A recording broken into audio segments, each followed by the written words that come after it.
Mabuhay, magandang araw. Ngayon, pag-uusapan natin about the achievements, challenges, and journey of Mr. Danny Cordero, aka Super Dan, sa ating pagbabalik.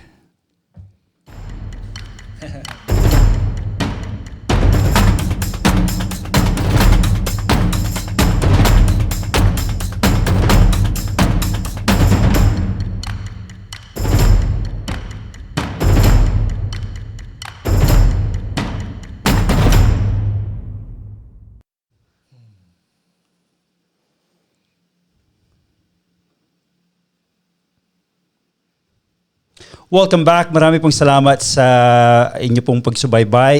Ito po ang Pinoy Fitness Show. We are under Find Fit People. It's a platform that helps you connect with the best mind in the business. Fitness, health, and sports.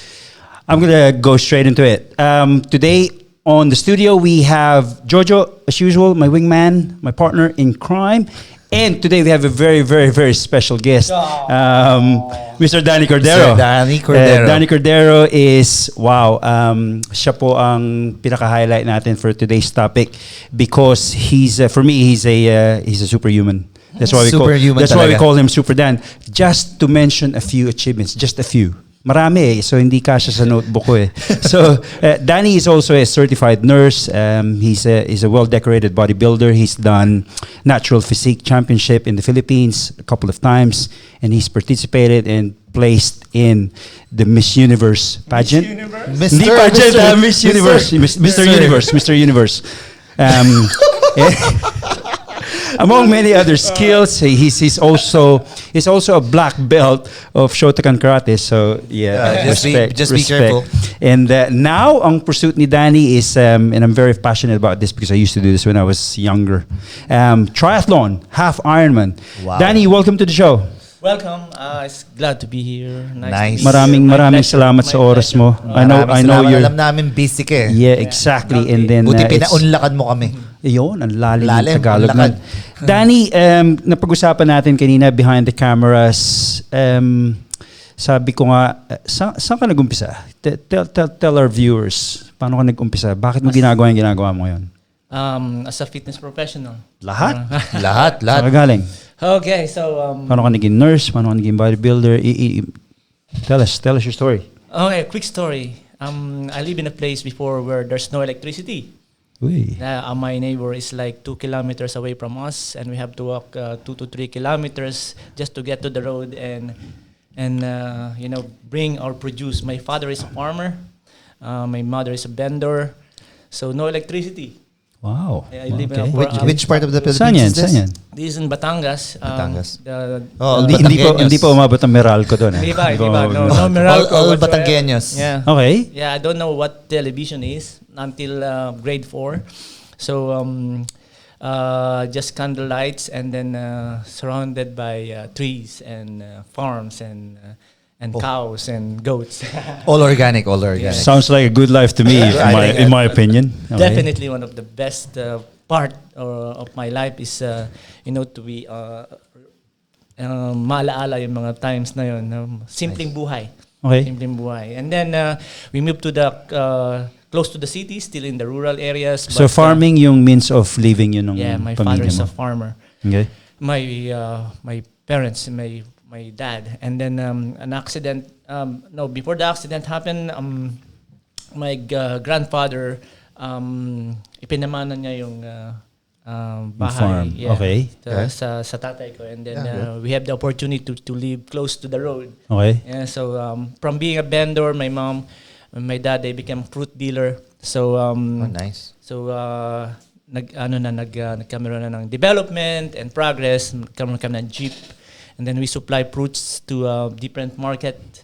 My mother was known as Aling Loling in Batangas. Wow. So Loling. it's like So nagsikap talaga yung magulang mo. yeah, they are really like hard So working parents. paano kang napadpad sa fitness and sports?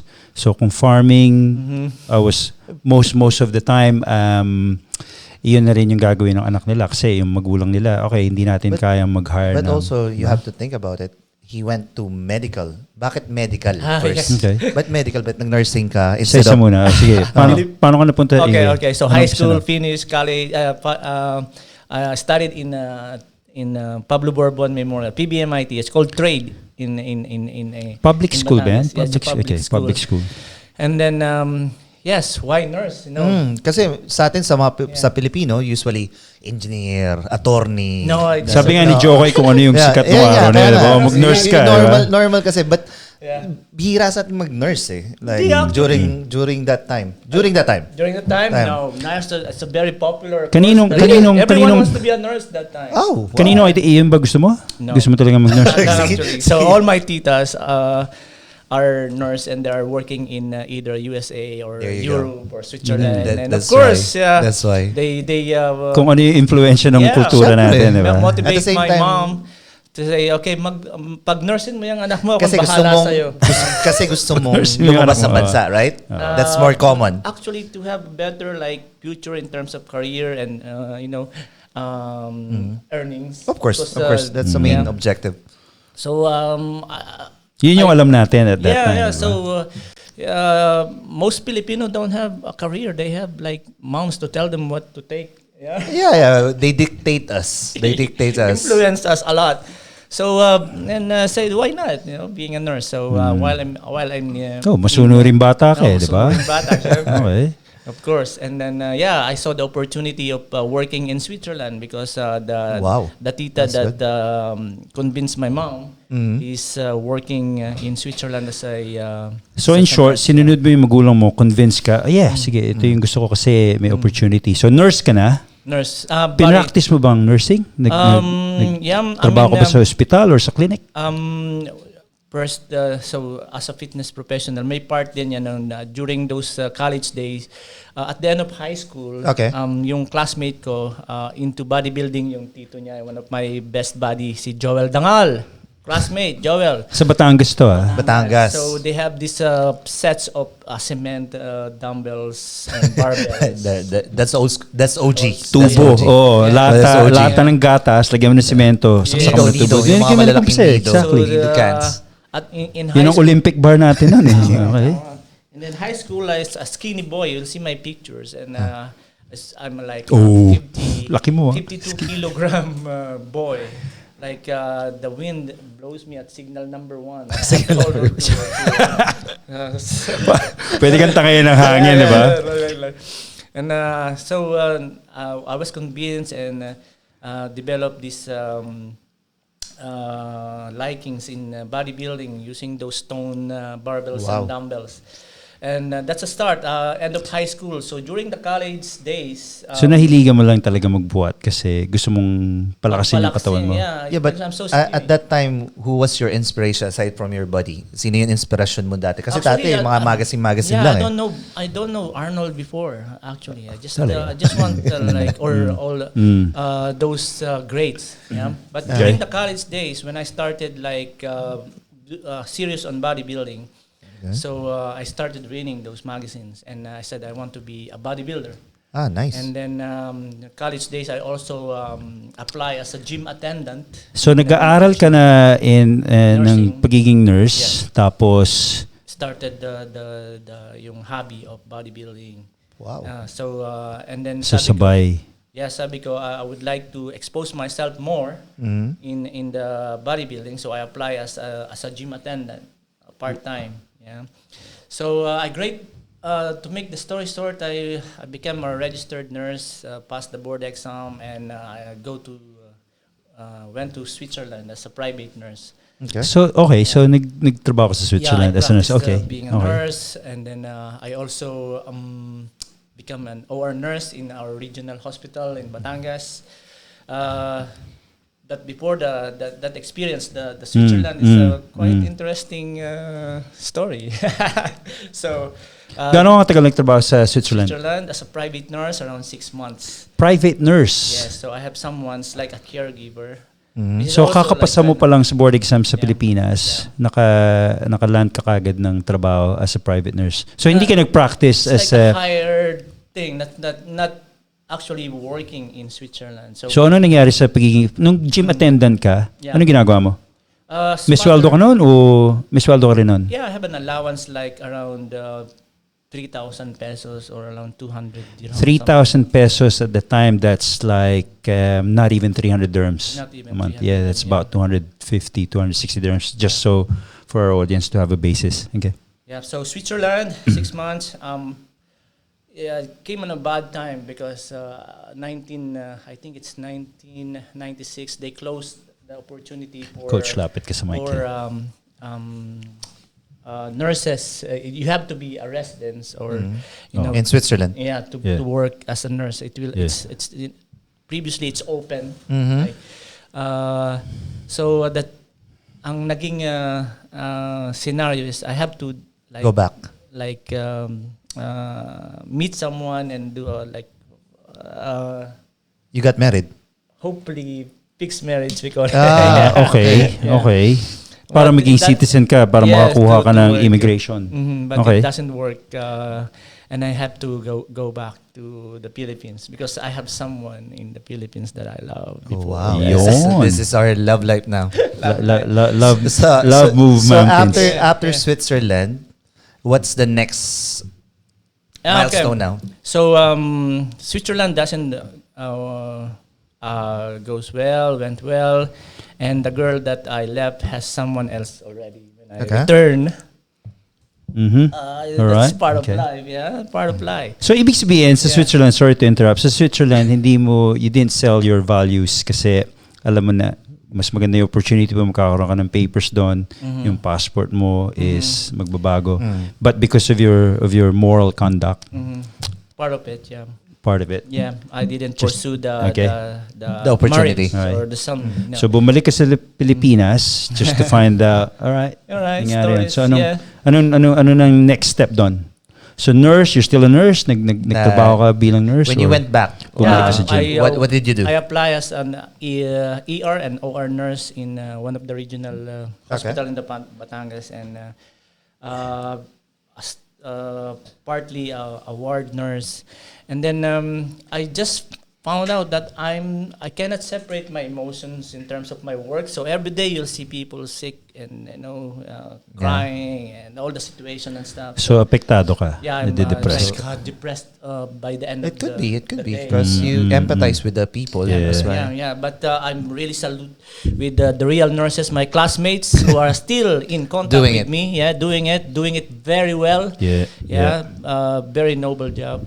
They are able to handle those Separate kind of their stress. emotions. Yeah, and, There are people that are really built for a certain responsibility and job. So you gotta have like a robust physical, emotional, and mental health. At the diba? same time, you have to separate your professional to your personal thing. You have to, because you cannot do anything. Like, why I'm saying that, because Minsan I'm also a hindi. physical therapist. Okay. So it's almost the same in kind of way, but they're more into it. Like, for example, if you're an emergency nurse, life and death, nandun ka. Life and death. Hindi katulad sa rehab. It's So- more of like tapos na lahat. Yeah. Medyo madali lang. Exactly. Yes. So healthcare provider ka, paano mong isa-separate yun? How can you separate your emotional well-being or your emotional perspective sa just being, You exactly, could. as a professional? You could. It's difficult. Yeah, Very, diba? very, It that's is why very difficult. I can't handle that. So okay, so yun yung Challenge, is yeah. it fair to say na that was your turning point? Yeah, I said Hindi I mo siya- would like to go back to the thing that I love doing, which is fitness and instructions. Kasi na-realize mo mas mahalaga yung mental health mo tsaka yung physical health mo, Yeah, di ba? Kasi kung same di ka na masaya sa ginagawa mo, kung pera na lang yung reason para magtrabaho ka, hindi ka fulfilled eh. At the same time, nahatak na yung emotion. Yeah. So, Exactly. nadidepress ka Apektado na rin. yung buong buhay mo, Correct. pati yung pakikita you mo. see people Okay. dying in front of you, like really, like especially Yeah, in it could ER and OR. Yep. So Yep. I became a part-time fitness trainer in Saan? Batangas. Okay, hindi ko- okay. Kaido Commercial Center. Is it still there? Yeah, So lahat to sa no, Batangas. Ilan taong ka nun? If you don't Oh, mind me asking. Around 26, 27. Wow. 26, 27. Yeah, and then So from nurse to fitness trainer part-time, and then a full-time fitness trainer on that same gym, and Yeah, my salary is 5,000 pesos, like around So, 400. naging full-time gym instructor ka na? This is, yes, temporarily for 6 months. And then again... Qualified ka na nun? Nag-aral ka na? No, I'm not. I'm Self-taught lang talaga? Self-taught lang. And then, I became a medical representative after being a part-time fitness trainer in Manila. So, probably around 6 months to 9 months. Okay. As a medical representative. So, This is those pharmacy. Again, pharmacy. yeah, like you're introducing a Medrep, medicine. okay. Okay, Medrep. You have to meet like 15 to 20 doctors a day to sell. Kasi may anatomy and biology background ka. It's medical background, but again, it's very like it's a good salary versus my being a part-time fitness trainer.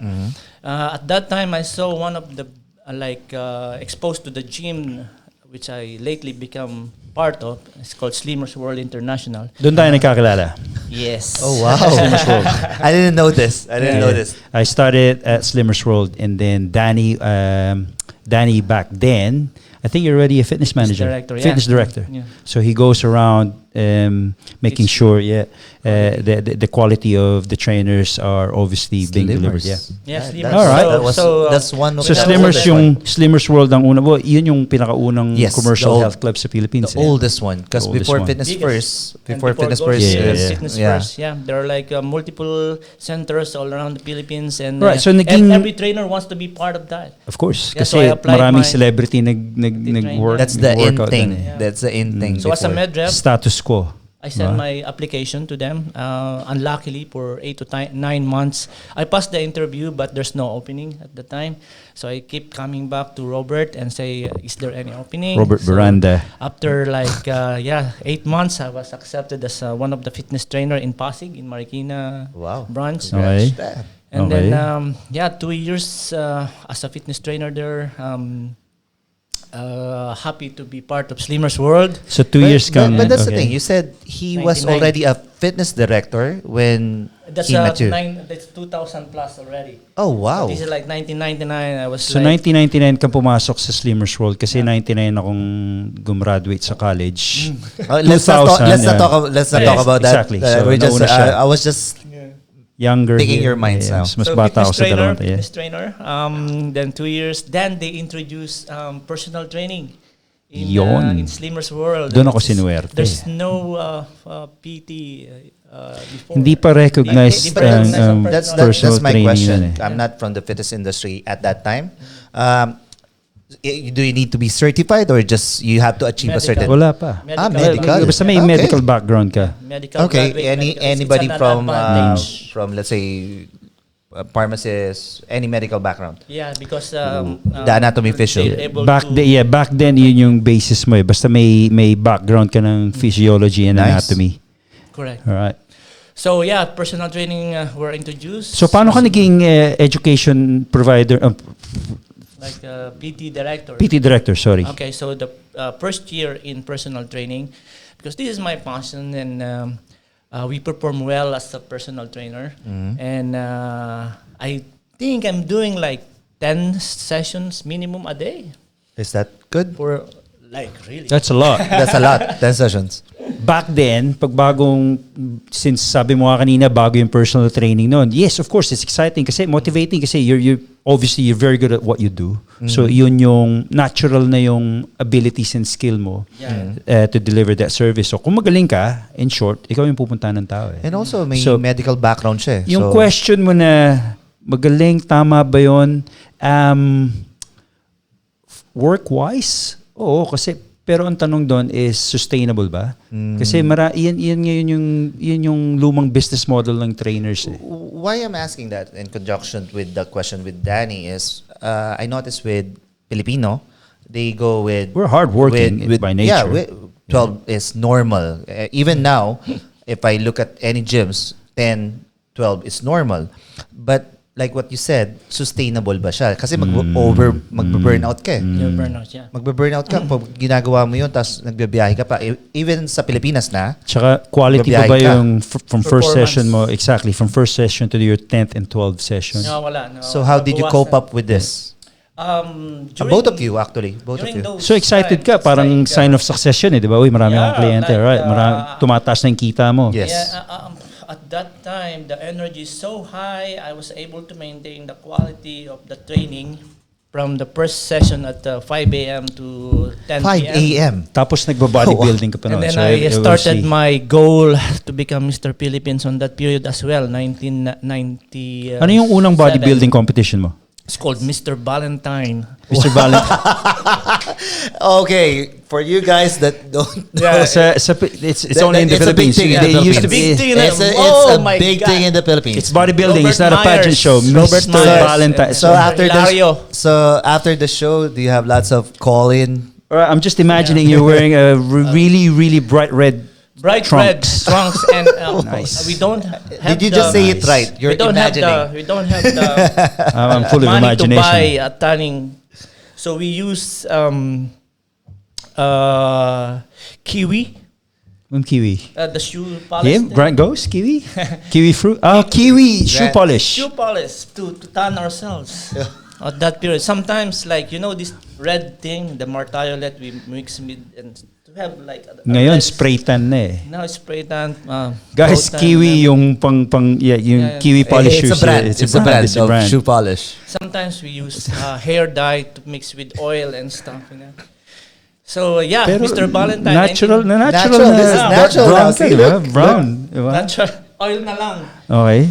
So a lot of local competition. Sometimes Wow. in Fiesta. So, Fiesta. so Mr. Valentine, tapos nag-place ka ba doon? Nanalo ka No. I was not even Nag-participate ka lang? Yeah, like for so many years, like 2-3 years, I was not even called in Finals. The 6 finalists. I'm So just 3 years in a behind. row, compete ka pa rin ng compete. Compete pa rin ako ng alright. compete. So talagang, until you meet. But do you see his pattern? I'm just gonna be talking out of Yeah, of context. course. Yung pattern ng thinking niya. Oh. Not defeatist. Like, Yeah. he was telling a while ago that Persistent siya. 8 months, hindi siya Yeah. tinawagan nung Slimmer's World. Word. But he keeps on Keep- going. keep on, yeah. So, nandun nakikita niyo, yun yung sinasabi namin doon sa other episodes namin. Yeah. Yung mindset ng tao. Yeah. Yung mindset ng tao na not quitter, na gusto i-achieve. Exactly. Because I was also listening to him saying that he was studying and still working out. Yes. Yung pattern niya nung high school, nung college, nung nagtrabaho siya sa Slimmers, yung pa rin yung mentality niya. Although nagkakaroon siya ng 10 to 12 clients, he will have a priority na gusto ko maging bodybuilder. Yeah. Which is good, right? Concrete kasi sa pag-iisip ni Danny na ito talaga yung gusto mo ma-achieve. Bakit ganun yung pag-iisip mo? Gusto namin, Yes, yun yung- lagi kong tanong sa tao yan eh. Maganda kasi yung Yeah. Mindset. ginagawa namin ano yan eh. Sabi mo Inuhukay nga, namin. sabi mo nga kanina, we're here to inspire. So yun yung, I think that's your role in life. That's your role in life. part of our role, Exactly. Kasi ang fitness naging channel na yan, hindi lang para gumanda yung katawan mo, para lumakas ka. It's a channel of you improving yourself as an individual. As an individual. Diba? Bakit ganyan yung attitude mo? Okay, so Diba? it become like an obsession actually. Some people call passion as an obsession, so probably it's the same thing. Mhm. Yeah, in In some sort of way, yeah? Yeah. Mm. So it become a passion, and I really set my mind. Someday I will win Mr. Philippines. Yeah. See? So dineclare mo na being ambition a, yan. a skinny boy, that took me like probably 8 years to reach that level of national competition. So in 1999, I joined Great Bodies. Slimmers World, Great Slimmers Bodies, yeah. World, and then 2000 up to 2001, Great Bodies still. Placed probably third among the trainers, but I was not able to win any title. And then exposure to bodybuilding from Fiesta in the Philippines. There's the production of bodybuilding there back then is like really like you become like a show for Fiesta. They showcase people with muscles, and it's like an entertainment at the same time. But bodybuilders love Being showing. exposed, yeah, exactly. Yeah. So it's like it's a science and art and Sabi nga- entertainment at the same time. Sabi nga nung father ni Arnold Schwarzenegger, kasi I can relate your story to Arnold Schwarzenegger. I even bought his encyclopedia. because Arnold Schwarzenegger came from a very, very humble beginning. He wanted to play football. He wanted to please his father, and then finding his passion in bodybuilding, he became a bodybuilder. He competed with his idol, but still, his dad wasn't pleased. Sabi ng father niya, bodybuilding is just a male version of fashion show. So, dinidemoralize pa rin siya. So, going back to you, Danny, with that competition, yung mga tinurn down ka. Not even call out. Exactly. We call it a call out. Hindi ka na, honestly, na-demoralize ka ba? Na-discourage ka ba along the way? Or nawala yung motivation mo with your hard work? Walang What nangyayari? keeps you going? Exactly. That's what we are trying to ask. What keeps you going? What's your, like what you said before the show, what is your why? Yeah. So the mindset to push forward. Yeah.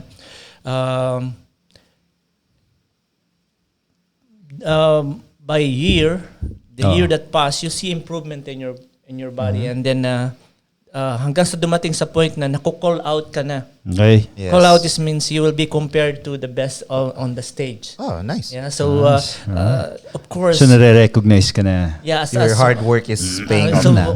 kahit hindi ka pa rin mag-place, you're not placed sa top 6, you being called out. And then, dumating na sa point, during the year 2000, you're in the top 6 already. And then it keeps improving and improving. You meet people with the same passion, and some people really wants to help you because they see the potential in you. I remember Jerick Ternida is one of the, and then my colleagues in Pasig. So they're really the one like, kaya mo yan. You can do this. And then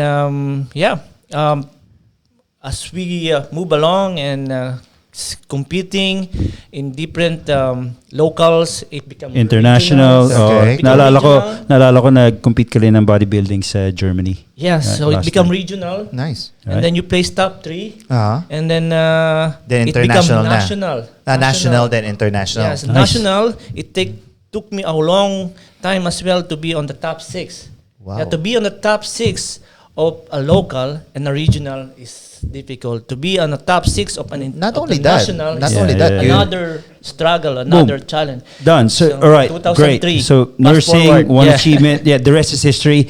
Guys, I love listening to it genuinely because for me, I like looking for inspiration. Done. Bodybuilding done. So, in short, yung pundasyon mo doon is, kasi maraming tao is, exactly. Ang pundasyon mo doon is mindset, hard work, and perseverance. Yes. No matter what, it doesn't matter. If you really like it, if you really love it, go for it. Correct. Doesn't matter how hard it gets, di ba? Kasi maraming tao madaling mag-give up eh. Great. Ngayon, nasa Dubai ka na, you still pursued it, nag-personal training ka, you've tried different avenues. I remember you work for Raymond Sports. Yes, I doing become a sales of manager of a fitness brand. So within the fitness industry pa rin, di Still ba? within the fitness And then industry. minsan nakikita tayo sa mga seminars eh. So you So this is continually Dubai now. upskill. Education. Right? This Dubai now. Dubai. So binrake, kasi si Danny, binrake niya yung barrier na, it's all about breaking barriers. Binrake niya yung perception na bodybuilders just look good on a bikini, right? But you can be intelligent, you can be a hybrid, you can be, ngayon, ikaw na to eh. You've done martial arts, hindi ka lang, sabi nga ni Conor McGregor, what are you getting big for if you're just stuck in the mud? Bodybuilder ka, nag-marathon ka, right? Paano ka nag-transition doon? I'm fascinated. Exactly. I love triathlon, pero I'm very impatient. So short distances lang yung ginagawa ko. So latest achievement mo was a half Ironman. So that's 3 times. So that's a 1.9 kilometer swim, 90 kilometer bike, and a 21K run. World record, and you did that for 6 hours. 6 hours and 19. My first attempt was 6 hours and 49. Wow. I mean, a lot of thousands and thousands of people are doing it, but for you personally, where are you in that headspace? Someone nilalagay. For me, 3 hours is a long workout.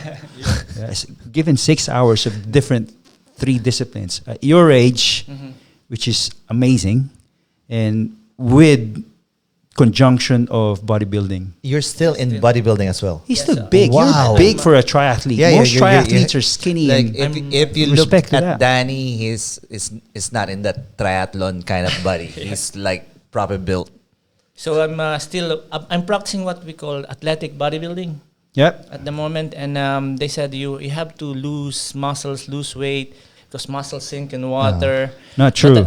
But I want to prove them that you can do both things. So why triathlon and why endurance sports? I realized that bodybuilding, though it's a good discipline, in terms of science, in terms of discipline, in terms of how you shape the body, we are not fit.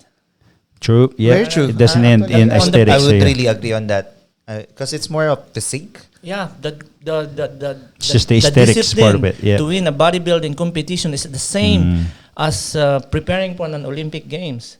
True. Most people that, like for example, from in some sports they are good at and transfer to bodybuilding, they cannot even place. So gusto mong mas maging functional yung katawan mo? Yeah, before it's about but form. Correct me if I'm wrong in terms of like mas yung pag-usapan natin from inside out. Kung wala kang mental fortitude na jetahin yung sarili mo kasi meron kayong time na kailangan no carbs talaga. Yeah, so yung discipline nila talaga matindi kung definitely one of the hardest discipline is to win a national or international competition in bodybuilding. Of course, yeah. But during our peak times, like in the last 1 month, we cannot even. I think in any sport, if you really put your heart and time on it, it becomes a really, really demanding, and it's a very selfish sport. Marami po kasing tao and stigmatized, dinidemonize nila yung bodybuilding. Kasi nag-steroids ka. Let me stop you there for 1 minute. Kahit nag-steroids ka, they are committed. They are so overcommitted. That's why they're doing that. They discipline themselves. They sacrifice the food that you want to eat. Yeah, so it plays with your head. Correct. You can take a bath with your steroids. So paano mong nilabanan yun? Kasi marami rin akong naging kaibigan. I trained for that as well for once. Doon ko na-realize na it's not sustainable, it's not healthy, and it affects you mentally. Yeah, definitely. So before, my idol is like, of course, most of us, Arnold Schwarzenegger. And my career started as a bodybuilder, and the book I read, like his volume 1 and volume 2, all started there. So the mentality to go about being a fitness professional started from becoming a bodybuilder. So before it's about form, now it's about function and about reverse aging process. So it's evolving. So guys, again, it's that point of time that we gotta end the show. Again, that's very, very inspiring, Danny. We would love to have you on the show again. Maraming salamat sa input mo. 30 seconds. I love this. 30 seconds. What's your tip? What's your advice? For everyone, okay. There is no such thing as practice life. What do you mean? Explain that to us. 30 seconds. This is it. This is the only thing that you have. This life is the only one you have. Can't if you will not set goals, that make you a great person and enjoy this life to the fullest, I agree. Yeah, one life. You have one chance, and one chance only to be great. Take the risk. Inspiring word. Inspiring words from take the risk. Mr. Danny Cordero. Is it fair to say wag kang makontento sa kung ano lang yung ginagawa mo? You always have to aspire, inspire, and pursue. Very true. Correct. I do agree on that. Set goals and smash it. Guys, thanks for tuning in. Maraming salamat po sa pagsubaybay nyo sa Pinoy Fitness Show. Again, maraming salamat, Jojo. Maraming salamat, Danny. Nandito po kami. If you have any comments, suggestions, or any recommendations, please write it down in the comment section. Let us know what you want, what you need, and what you want us to talk about. Until next time, have a good day. Thank you. Hola.